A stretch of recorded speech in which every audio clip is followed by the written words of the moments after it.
$1.2 trillion in 3 months. The bankers are officially buying boats again. Oh, come on. That is just tech giants panic buying AI at stupid multiples. Panic buying? Netflix just walked away from Warner Brothers. That takes discipline. No, that takes looking at their debt and screaming. Fair, but what about Unilever dropping $44.8 billion to merge with McCormick? Marmite and Old Bay under one roof. Terrifying synergy. We need to look at how they structured this monster. The rundown. 1.2 trillion. Trillion with a T. Just for the first quarter. Exactly. Dealmakers are looking at geopolitical volatility and just shrugging. Eased financing is back, the AI arms race is in full swing, and suddenly everyone remembers how to write a big check. I read the same analyst note you did, Nate. Sure, the macro numbers look pretty, but let's look at what is actually closing. It is not all AI. Fair. Look at Unilever spinning off its food arm to McCormick. $44.8 billion. The spice must flow, Maya. Very funny. But seriously, $44 billion so McCormick can own Marmite. That valuation feels like someone accidentally hit a zero twice on their calculator. Hey, do not underestimate the British yeast extract market. But you are right, it is a massive multiple. They are paying for global distribution scale, not just a salty sandwich spread. Speaking of massive multiples, the Warner Brothers Discovery soap opera is finally over. Paramount Skydance won the bid. Only because Netflix dramatically walked away from the table. Which is crazy to me. Netflix could have absorbed that content library and crushed the streaming wars forever. No, they could not have. Have you looked at the debt load? Netflix pulled out because the math was completely toxic. They looked at the off-balance sheet liabilities and ran screaming. I think they just got cold feet about managing declining linear TV networks. It is always the debt, Nate. You know this. Fine, you love the spreadsheet answer. I still think it was a strategic miss. Meanwhile, Keurig Dr Pepper is busy buying JDE Peets. They are bringing in Rafael Oliveira to run the whole global coffee empire. Which is smart. Combine the assets, cut the redundant management. We are seeing a lot of that, especially with private equity taking public companies private. They want to drive efficiency away from the glare of public markets. Like HIG Capital quietly grabbing Global Elite Group from Securitas, or the industrials gossip we keep hearing about GFL Environmental. Right? Circling that major Texas waste operator. Deal is reportedly imminent because garbage is recession-proof. Which brings us to the actual biggest completed megadeal today. Not AI, not media drama. Just good old-fashioned building materials. QXO officially dropping $2.25 billion for Kodiak Building Partners. Court Square Capital finally gets their exit. I dug into the footnotes on this Kodiak deal, and the way they structured the cash flow is fascinating. Break it down for me. The big one. $1.2 trillion in the first quarter alone. I feel like I need to say that again slowly. 1.2 trillion. You sound like Dr. Evil right now. I feel like him. We have not seen these numbers in 5 years. Global deal volume is officially roaring back. The bankers are definitely ordering the good sushi again. Sure, the macro number is huge, and every analyst is pointing to this frantic AI arms race as the catalyst. But look at the actual deals closing today. It is not all neural networks and cloud compute. You are talking about QXO? Exactly. QXO just officially closed their buy of Kodiak Building Partners from Court Square, $2.25 billion for building materials. Unless they are training a large language model on drywall installation, this is just a classic old-school roll-up. Oh, come on. Do not dismiss the psychology of the market. The AI hype creates a halo effect. It proves the financing conditions have eased and it is completely overriding ongoing geopolitical volatility. Court Square saw the window and finally got their exit. I am not dismissing the psychology, Nate. I am looking at the data. Court Square did not sell because of an AI halo effect. They sold because private equity is sweating right now. They are aggressively shifting strategies to drive efficiency away from the public markets. They desperately need to return capital to their limited partners. This was an exit of necessity, not a strategic masterstroke. The private equity exit pressure is real, I will give you that. But you have to hand it to QXO. They are building a massive industrials empire. Buying Kodiak gives them insane scale across the country. 2.25 billion is a serious flex. Let us talk about who actually wins here. Court Square gets a liquidity event, but QXO is the real winner. They just swallowed a massive network of local distributors. The absolute losers are the regional mom-and-pop building suppliers. QXO is creating a Death Star of construction materials. You cannot compete with their purchasing power now. Which is why it is brilliant. But my favorite part of the transaction was the complete lack of buzzwords, no paradigm shifts.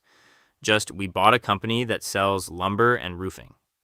Give it 6 months, QXO will absolutely claim they are using predictive AI to optimize their lumber supply chain.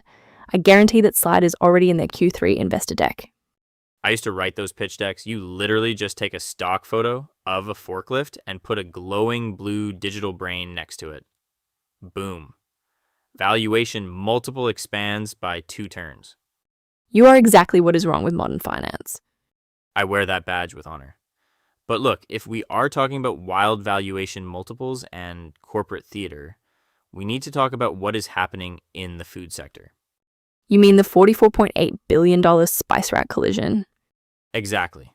Unilever, McCormick, and the fate of Marmite. Voices. So the consensus from the analyst desks this morning is that this $1.2 trillion first quarter proves the AI arms race is completely overriding geopolitical volatility. Completely overriding? That is such a bold, ridiculous word choice. You hate the optimism, I knew it. I hate the hyperbole. Yes, 1.2 trillion is a massive number. It is a 5-year high for completed deals. But look at the actual distribution of those dollars. It is not a broad market recovery overriding global tension. It is just terrified tech CEOs throwing billions at anything with a .ai domain name. Terrified is a strong word. I would call it strategic urgency. If you are a big tech player sitting on a cash pile right now and you do not have a compelling AI story, your board is actively looking for your replacement. The financing window cracked open just a tiny bit, and these guys sprinted through it. Sprinted, sure. But let us talk about the other narrative floating around today. Industry watchers are claiming private equity is aggressively shifting to take privates just to, and I am quoting exactly here, drive efficiency away from the public market's glare. The glare, I love that. It makes the SEC and retail investors sound like the Eye of Sauron. Right? It is just a very polite, sanitized way of saying private equity wants to fire 20% of the workforce and sell off the copper wire without having to explain it on a Tuesday morning earnings call. Spoken like a true former journalist. But the bankers are not wrong on the mechanics. It is exponentially easier to do the ugly, necessary restructuring when you do not have activist investors breathing down your neck every 90 days. I will give you that. The public markets punish long-term fixes. Speaking of massive restructuring efforts, though, wait until we get into the footnotes of this $44.8 billion Unilever and McCormick monster. Oh, I have strong opinions on the Marmite synergies. Spill the tea. I'm telling you, Netflix walking away from the Warner Brothers Discovery table is pure theater. They wanted everyone to know they could buy it, but letting Paramount Skydance actually take the prize? Classic head fake. You really think they were faking? Look at their balance sheet. They could have easily swallowed Warner. I think they took one look at that legacy cable debt and ran screaming. No way, they don't run screaming. They glide away strategically. But now Skydance gets the crown jewel, and I give it 6 months before we hear rumors about them spinning off the games division? Fair. But while everyone is watching the Hollywood soap opera, the actual money is moving in garbage. Garbage? Oh, you mean the Texas Whispers. Exactly. GFL Environmental is supposedly inches away from closing on a massive Texas waste operator, which is exactly the kind of unsexy, cash-flowing deal I love. See, my old banking buddies would complain about the smell on the site visits, but you're right. The multiples in waste management are insane right now. It fits perfectly with what we're seeing across the board. Private equity firms are aggressively taking these boring, high-margin public companies private. They want to drive efficiency without public market analysts screaming about quarterly margins. It's the same reason we hit $1.2 trillion in deal volume this first quarter. 1.2 trillion. Say it again. It feels good. Don't get weird. But yes, eased financing plus the AI arms race means nobody cares about geopolitical volatility right now. They just want the assets. And speaking of wanting assets, tomorrow we're looking straight at tech and healthcare. The AI rush is supposed to spit out a few more definitive agreements before the week closes. Plus, I'm waiting on the regulatory filings for that all-stock merger between Cyclerian Therapeutics and Corsana Biosciences. I want to see exactly how they're valuing that pipeline. Tomorrow's radar. I am hitting refresh on Edgar at 6 a.m. tomorrow just for the Cyclerian and Corsana filings. You really think there is a smoking gun in a biotech all-stock merger? Nate, they are trying to ride this $1.2 trillion Q1 wave by slapping the word AI on a standard pipeline deal. I need to see the risk factors. Oh, come on. The AI arms race is real. It is completely overriding the macro volatility right now. That is why deal volume is at a 5-year high. No, volume is high because private equity is desperate to take public companies private before the market realizes half these AI synergies are pure fiction. Spoken like a true tech cynic.